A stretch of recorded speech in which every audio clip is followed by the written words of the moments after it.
안녕하세요. 사연을 부탁해입니다. 오늘의 사연을 소개하겠습니다. 우리 시댁은 아들만 둘입니다. 우리 남편이 둘째 아들이고요.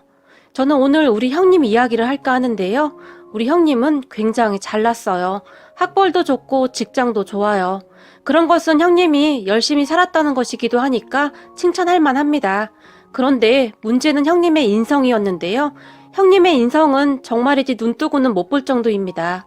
머리가 정말 똑똑한 사람이라고 하던데 하는 행동들을 보면 똑똑한 사람이 맞나 싶을 정도로 정말 이상한 부분이 많아요. 지금부터 제 이야기를 들으면서 정말? 이라고 하실 분들도 많을 것 같은데요.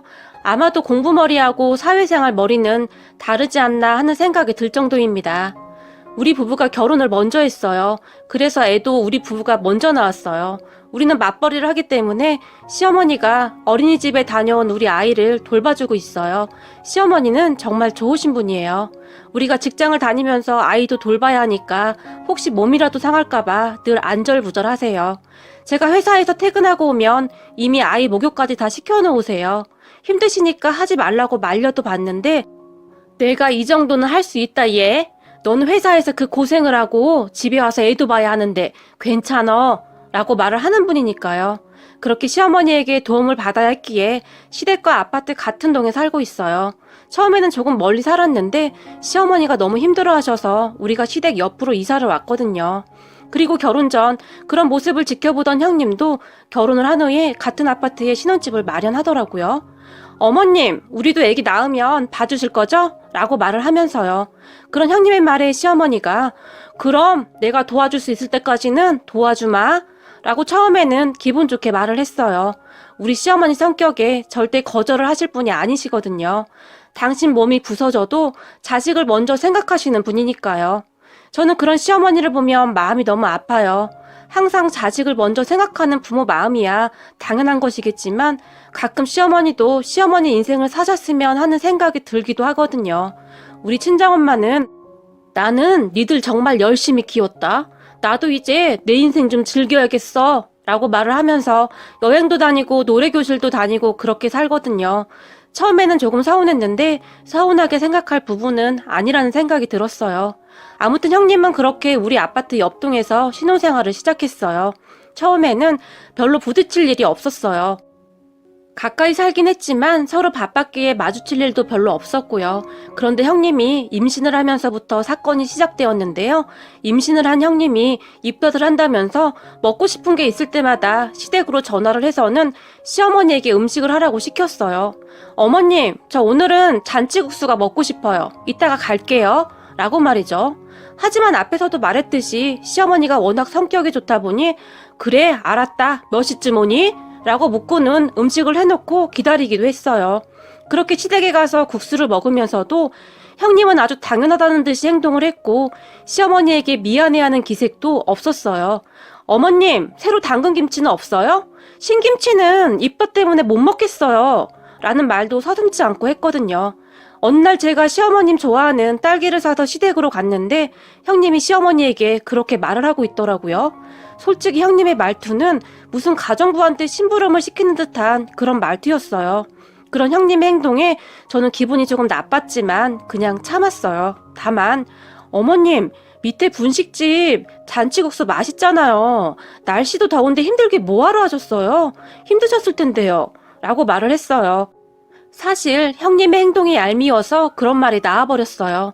그런 제 말을 듣던 형님이 동서, 아무 음식점에서 산 건 몸에 안 좋지. 이 집 장손이 먹을 건데 라고 말을 했어요. 저는 딸을 낳았는데 형님은 아들이라고 항상 그렇게 말을 하고 다녔거든요. 그런 형님의 말투에 기분은 나빴지만 저는 신경 쓰지 않기 위해 무진 애를 썼어요. 괜히 싸워서 시어머님 기분 상하게 하고 싶지가 않았거든요. 그런데 문제는 아기가 태어나고 나서부터였는데요. 형님은 아예 대놓고 시어머니를 부려먹었어요. 지금 다시 생각해봐도 혈압이 오르네요. 형님이 아기를 낳았다고 해서 다음날 가족끼리 병원으로 갔는데요. 병실 안에 형님 친정 식구들이 와 있었던 것 같아요. 그곳에 시부모님이 우리보다 먼저 도착을 했는데 병실 밖에서 우리가 오기를 기다리고 있었어요. 그때쯤 우리가 주차장이었거든요.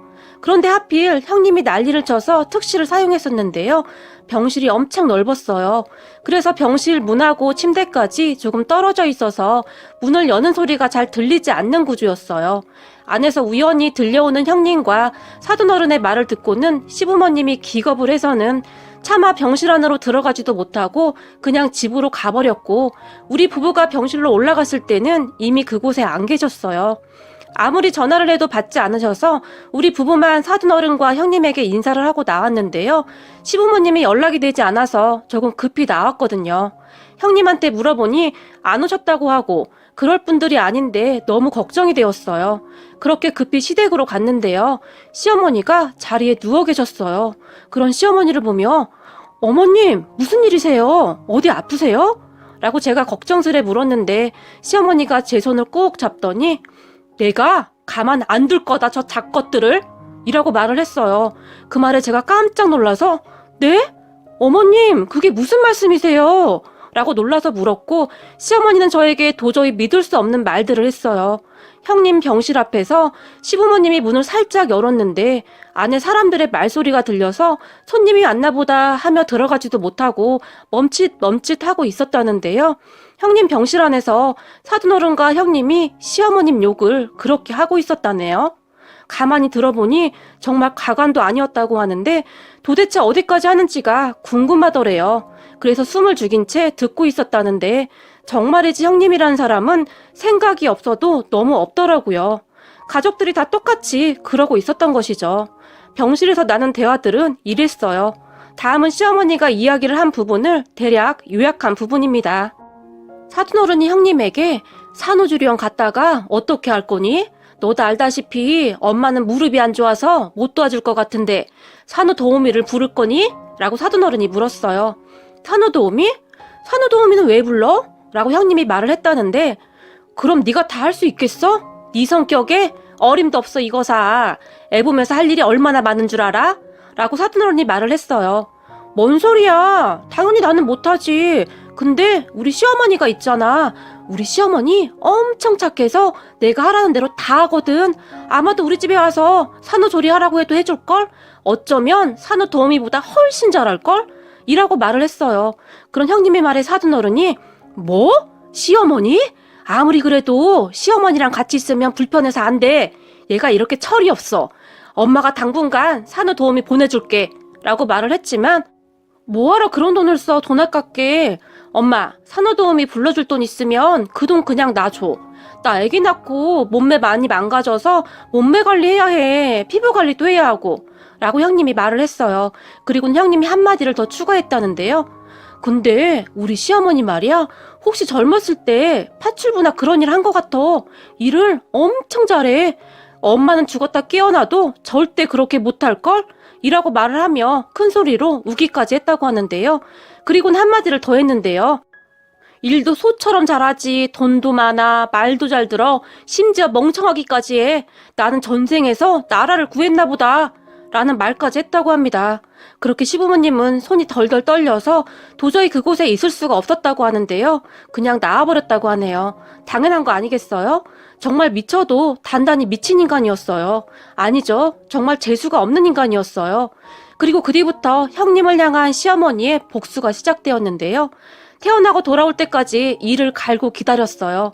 그런 시어머니 행동에 저는 그저 불안하고 불안한 마음뿐이었는데요. 다만 어느 날 남편이 그런 시어머니를 보면서 한마디를 했는데 형수님이 잠자는 사자의 코털을 건드렸네. 아마도 형수님 긴장해야 할 텐데 라는 말을 했어요. 그 말에 제가 에이 우리 어머님이 말도 안 돼. 다른 사람도 아니고 어머님이 내가 보기에는 형님한테 오히려 계속 당할 것 같은데 라고 말을 했어요. 하지만 남편은 과연 그럴까? 그건 당신이 워낙 순둥이니까 우리 엄마가 예뻐해서 당신한테는 다 해주는 거고 근데 형수님 행동을 보니 곧 우리 엄마한테 큰 코 다치겠던데? 우리 엄마는 반드시 받은 만큼 돌려주거든 이라고 말을 했어요. 저는 그런 남편의 말에 그저 코웃음만 치고 말았고 그 후 남편의 그런 말들은 그냥 잊고 지냈어요. 그런데 어느 날 시댁에 갔는데 시아버지가 마치 우리를 기다리기라도 했다는 듯이 너희들 왜 이렇게 늦게 왔어? 라며 엄청 반기셨어요. 왜? 무슨 일 있었어? 라고 남편이 시아버지와 시어머니를 보면서 물었는데요. 말도 마라. 네 형수 말이다. 니네 엄마한테 욕 직살나게 처먹고는 삐쳐서 가버렸어. 내가 아주 속이 다 시원하네. 라고 시아버지가 신이 나서 말을 했어요. 어머님이요? 설마요. 어머님 원래 싫은 소리 못 하시잖아요. 라고 제가 놀라서 물었는데요. 그런 제 말을 듣고 있던 시어머니가 아주 고상한 표정을 지으며 그래 맞아. 너도 잘 알다시피 내가 아주 고상한 사람이긴 하지. 라고 말을 하고는 잠시 뜸을 들였어요. 그리고는 곧 근데 말이다. 그게 사람한테만 해당되는 거지. 나는 사람 아닌 것들한테는 그런 대접 절대 안 해준다. 라고 말을 했어요. 그런 시어머니의 말에 남편이 엄마 그래서 형수한테 어떻게 했는데? 막 뭐라고 했어? 어떤 거? 엄마 잘하는 거 그거? 에이 설마 그거 한 거 아니지? 라고 호들갑까지 떨면서 물었어요. 그런 남편의 말에 옆에 있던 시아버지가 조용히 그거 있잖아. 네 엄마가 잘하는 거 그거 했어. 라고 아주 근엄한 목소리로 말을 했어요. 설마 엄마 그거 한 건 아니지? 라고 남편이 또다시 놀라서 물었는데요. 맞아. 네가 생각하는 거 그거. 라며 의기양양한 목소리로 시아버지가 말을 했어요. 저는 무슨 말을 하는지 도대체가 알 수가 없어서 그저 눈만 말똥말똥 뜨고 그냥 듣고만 있었는데요. 시아버지의 말을 듣던 남편이 벌떡 일어나더니 대박! 역시 우리 엄마답다! 라고 배꼽을 잡고는 큰 소리로 웃었어요. 하지만 옆에 있던 시어머니는 그저 아무 말도 없이 고상한 모습으로 커피를 마시고 있었어요. 제가 그런 어머님을 보며 어머님 뭐예요? 뭔데요? 궁금해요. 라고 말을 하며 시어머니의 팔을 마구마구 흔들어댔는데요. 갑자기 시어머니가 그러니까 왜 잠자는 사자의 코털을 건들긴 이러며 부하가 치밀어 오른다는 듯이 커피잔을 탁자 위에 탁 하고 내려놓았어요. 그 모습을 보던 남편이 저에게 옛날부터 우리 엄마 화나면 하는 게 있거든. 우리 작은 엄마도 그걸로 아주 된통당했어 옛날에. 라고 계속 알 수 없는 말들을 했고 그래서 그게 뭔데? 라고 제가 궁금해 죽겠다는 표정으로 다시 물어봤어요. 그리고 시아버지가 드디어 입을 열었는데요. 우리는 시아버지가 하는 말을 토시 하나 빼놓지 않고 집중해서 들었어요. 형님이 산후조리원에서 나온 후 시어머니에게 곧장 와서는 어머님 이 집 장손이 태어났는데 어떻게 병원에 한 번도 안 와볼 수가 있어요? 저 서운해요. 라고 말을 했고 그 말을 듣던 시어머니가 장손? 요즘이 어떤 세상인데 장손을 운운하냐? 라고 말을 했다는데요. 평소 시어머니의 말투와 전혀 달라서 형님이 약간 놀라는 듯 했지만 눈치가 없는 건지 형님은 별로 신경도 쓰지 않고 계속 말을 했다고 해요. 어머님 저 혼자 애기 보기 힘들 것 같은데 어머님이 우리 집에 와서 같이 봐주시면 안 돼요? 라고 형님이 물었고 그 말에 시어머니가 내가 네 애를 왜 봐줘야 하니? 라고 단숨에 말을 해버렸답니다. 그리고 그런 시어머니의 말에 형님이 깜짝 놀란 표정을 지었다는데요. 아마도 형님은 그때까지도 시어머니가 장난을 친다고 생각을 했던 것 같아요. 그것도 가능했던 것이 우리 시어머니는 그동안 어떠한 일이 있어도 잔소리 한 번을 안 하는 분이었거든요. 그냥 웃고 넘기는 분이셨으니까요. 그런 시어머니에게 형님이 다가가서는 시어머니의 팔을 잡았다는데요. 그리고는 어머님 저 힘들어서 그래요. 좀 도와주세요. 라고 애교를 떨었대요. 그런데 갑자기 시어머니가 그런 형님의 손을 세게 뿌리치며 아니 얘가 왜 이래? 싫다잖아 싫다고. 나도 무릎이 아파서 못한다고. 라고 소리까지 지르면서 딱 잘라서 말을 했어요. 순간 잠깐 동안 집안에 정적이 흘렀다는데요. 형님이 눈에 눈물까지 그렁그렁 하면서 어머님, 동서 애기는 다 봐줬으면서 너무하신 거 아니에요? 이건 차별이라고요. 우리 아들이 이 집안 장손인데 우리 아들을 더 챙겨야죠. 라고 말을 했고 형님의 말에 시어머니가 요즘 세상에 장손이 뭐가 중요해? 우리한테 누가 잘하는지가 중요한 거지? 라고 말을 했고 그쯤에서 눈치를 챘어야 했는데 형님이 계속해서 아니죠. 우리 아들이 나중에 어머님 아버님 제사도 지내줄 건데 우리 아들이 제일로 중요하죠. 라고 큰 소리로 말을 했다고 합니다. 그런 형님의 말을 듣던 시어머니가 살아서 잘해야지 죽은 다음에 잘해봐야 뭔 소용이냐? 여보 우리 재산 꽤 많죠? 우리 재산은 작은 애한테 다 줘야겠네요. 우리 작은 애가 우리한테 좀 잘하우? 라고 말을 했고요. 시어머니의 말에 시아버지조차도 당연하지. 요즘 세상에 우리 작은 애 같은 애가 어디 있어? 라고 말을 했다고 합니다. 그런 시어머니 말에 형님이 갑자기 어머님 지금 저한테 뭐 하시는 거예요? 지금 저 들으라고 하는 말이에요? 라고 소리까지 지르며 말을 했다는데요. 형님의 말을 가만히 듣고 있던 시어머니가 왜? 소처럼 일도 잘하고 심지어 멍청하기까지 한 줄 알았는데 오늘 보니까 영 아니야? 라고 이번에는 시어머니가 형님에게 소리를 질렀다는데요. 시어머니의 말을 듣고 있던 아주버님이 엄마, 그게 무슨 소리야? 소라니? 그리고 멍청하다니? 누가? 엄마가? 라고 물었다는데요. 시어머님 형님을 째려보며 그건 네 처한테 물어봐. 왜 그걸 나한테 물어보고 난리야? 라고 화를 냈고 아주버님이 형님을 바라보며 당신 이게 지금 무슨 말이야? 라고 물었다고 하는데요. 나는 몰라. 어머님이야말로 지금 무슨 말을 하시는 거예요? 라고 바락바락 대들었다고 하네요. 어쩌면 거기서 죄송하다고 진심으로 사과를 드렸다며 그냥 다 마무리되지 않았을까 하는 생각이 들기도 하는데요. 하지만 형님은 끝까지 대들었다고 합니다. 그렇게 형님은 한동안 소리까지 지르며 무슨 소리인지 모르겠다며 아주버님과 싸움을 하게 되었는데요. 그때 상황을 시아버지가 자세히 설명을 해줬는데요. 두부, 그 두부로? 라고 말을 했어요. 두부요? 라고 제가 놀라서 물었는데요. 그래, 그 두부로 그 뭐냐, 그걸로 그냥 얼굴에다가 쳐발라버렸어. 그 맛있는 강릉 초당두부로. 아주 그냥 단숨에 제압해버렸어. 입안에 두부가 가득 꼬여있더구나. 라고 시아버지가 아무렇지도 않게 말을 했는데요. 그런데 그때 형님 모습이 생각이 났는지 시아버지가 갑자기 크크하고 웃어버렸어요.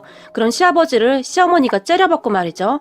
그리고 제가 시어머니를 보며 어머님, 진짜 두부로 형님 얼굴에 문질러버렸어요? 막 이렇게요? 라고 제가 손으로 얼굴을 문지르는 듯한 흉내까지 내면서 물었는데요. 라고 시어머니가 단호한 목소리로 대답을 했어요. 그 말에 제가 깜짝 놀랐는데요. 어머님 원래 사람들한테 싫은 소리도 잘 못하시는 분인데 어떡해? 라고 다시 말을 했어요. 하지만 시어머니는 나는 사람한테만 잘한다니까? 라고 눈에 힘까지 주면서 말을 했어요.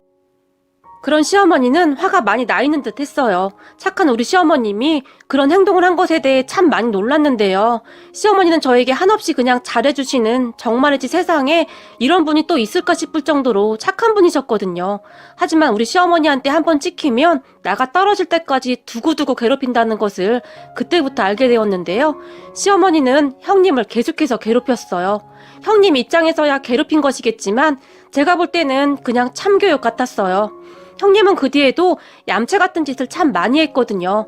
명절이 다가오던 어느 날 시어머니가 저를 부르더니 갑자기 팔에 가짜 기부스를 하라는 거예요. 기부스요? 왜요? 라고 놀라서 묻던 저에게 오늘부터 이거 하고 돌아다녀. 알겠니? 라고 하면서 말이죠.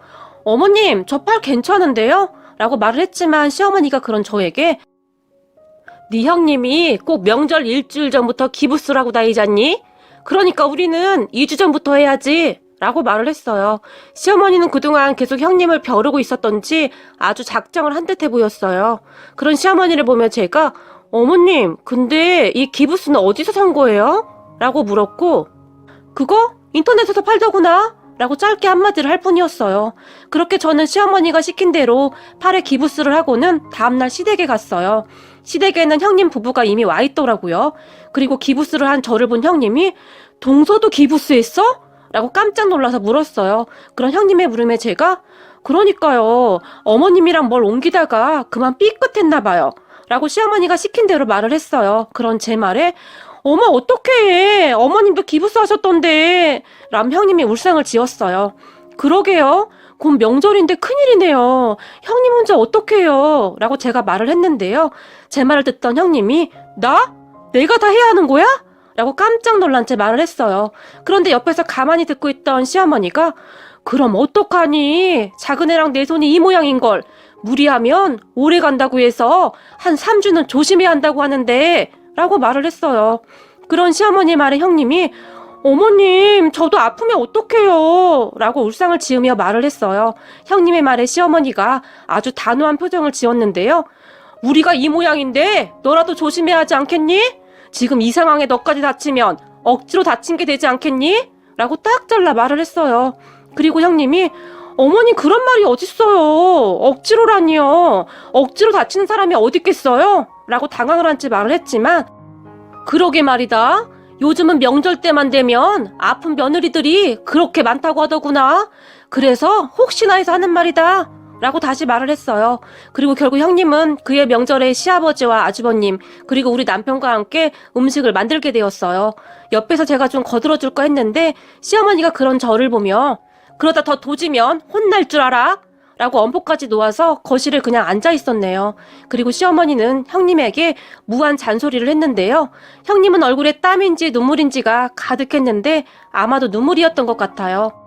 그렇게 집에 돌아간 형님은 다음날 명절에 시댁에 오지도 않았고 친정으로 갔던 모양인데 친정으로 가서는 사돈어른한테 다 말을 했겠죠. 시어머니가 음식 만드는 것을 다 시켰다 뭐 그런 식으로 말을 한 것 같았어요. 오후쯤 되니까 사돈어른한테 전화가 왔어요. 그리고는 명절이 초토화가 되어버렸는데요. 사돈어른이 시어머니에게 사돈이 전에 우리 딸 얼굴에 두부를 비볐다면서요? 내가 전에는 우선 그냥 참았었는데 어제도 우리 딸만 일 시켰다면서요? 라고 따져 물었던 것 같은데요. 그 말을 들은 시어머니가 네, 그랬지요. 애가 못되게 행동해서 제가 교육 좀 시켰습니다. 왜? 소 같은 시애미는 그런 교육 좀 시키면 안 되는 건가요? 그냥 소같이 조용히 지내야 하나요? 라고 따졌어요. 그 말에 사돈어르신이 어버버 하다가 전화를 끊는 모양인데요. 그 뒤 형님과 아주버님이 싸우고 완전 난리가 났었네요. 더 큰일은 시어머니가 아주버님에게 연을 끊자고 말을 해버렸어요. 우리는 우리대로 살 테니까 니들은 니들대로 살아라. 앞으로 찾아오지도 말고 연락도 하지 말거라. 라고 말을 했어요. 그 말에 아주버님이 용서를 빌었지만 시어머니는 눈 하나 깜빡하지 않았어요. 그리고 얼마 후에 형님이 시댁에 와서 무릎을 꿇고 빌었다는데요. 아주버님이 이혼을 하겠다고 했나 보더라고요. 형님과 결혼한 뒤로 집안 시끄러워서 못 살겠다고 하면서 당장 가서 시부모님한테 사과하지 않으면 그냥 이혼이라고 통보를 했나 보더라고요.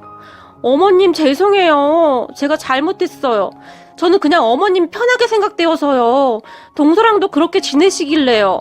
라고 말을 했다는데요. 시어머니는 너는 그걸 지금 사과라고 하는 거니? 됐다. 그리고 나는 어차피 니들 얼굴 볼 생각도 없으니 앞으로 찾아나오지 말거라. 라고 말을 하며 형님을 내쫓아버렸어요. 아주버님이 저에게 하도 간곡히 부탁을 하셔서 제가 시어머니를 설득하려고 했는데 그 부부는 절대 완강하셨어요. 참 난감하더라고요. 결국 며칠 후에 사돈어른까지 시댁에 찾아왔고 형님과 같이 빌었다고 하네요. 사돈, 우리가 잘못했습니다. 제가 딸 교육을 잘못했네요. 죄송합니다. 그러니 한 번만 용서 좀 해주세요. 라고 말을 했고 그 말을 들은 시어머니가 사돈, 딸이 잘못된 말이나 행동을 하면 부모가 잡아줘야 하는 게 맞지 않습니까? 그런데 사돈도 같이 그리 행동을 하시는 것은 잘못된 것 같습니다. 라고 말을 했는데 사돈 어르신이 머리까지 숙여서 사과를 했다고 합니다. 형님 사건은 우선 그렇게 마무리가 되었는데 그 뒤로 형님이 시어머니 눈치를 많이 보더라고요. 아나무인 형님이 참 많이 변했네요. 그리고 어느 날 시어머니와 단둘이 식사를 했었는데 제가 시어머니에게 어머님, 그런데 어머님은 화가 나시면 왜 두부로 그러시는 거예요? 라고 물어본 적이 있어요. 제 말에 시어머니가 조용히 말을 했는데요. 내가 어릴 때 말이다. 우리 엄마가 남편도 없이 홀로 우리 삼남매를 키웠어. 근데 그때 했던 장사가 두부 장사였어. 두부를 직접 만들어서 팔았거든. 그런데 여자 혼자 장사를 하니 여기저기서 그렇게 무시를 한 모양이더라고. 우리 엄마가 참 조용조용한 사람이었어. 그런데 여기저기서 하도 찝쩍대니까 엄마도 엄마 나름대로 방법을 생각해낸 거지. 시비를 거는 사람한테는 가차없이 두부를 얼굴에 마구마구 비벼버렸어. 그러면 대부분의 사람들이 경기를 하고 도망쳐버렸거든. 창피하기도 했을 테고 말이다. 라고 말을 했어요. 그런 시어머니의 말에 제가 고개를 끄덕끄덕이고 있었는데요. 그런데 그런 것을 보고 자라서 그런지 나도 가끔 인간 같지도 않은 인간들이 이상한 행동을 하면 두부가 먼저 생각이 나더구나. 라고 말을 했어요. 그러고 보니 시댁엔 항상 두부가 떨어질 날이 없었어요. 아마도 두부는 시어머니의 추억이지 않았나 싶기도 하네요. 물론 가끔 요긴하게 쓰일 때도 있고 말이죠. 그리고 우리 형님은 여전히 우리 시어머니에게 찍혀서 기도 못 펴고 살고 있네요. 남편 말로는 우리 시어머니한테 한번 찍히면 그대로 끝이라고 하더니 정말 그렇더라고요. 그때 사돈어른이 와서 사과까지 했음에도 불구하고 형님에 대한 마음이 수그러들기는커녕 날이 갈수록 참교육의 강도가 심해지네요. 그런데 우리 시어머니는 저한테는 여전히 정말 잘해주세요. 그래서 저는 시어머니가 그냥 좋아요. 어머님, 저는 잘할 테니까 저는 예쁘게 봐주세요. 저한테는 두부로 그러지 말아주세요. 어머님 사랑해요. 오늘의 사연은 여기까지였습니다. 오늘도 즐겁게 보셨다면 구독, 좋아요 부탁드립니다. 고맙습니다.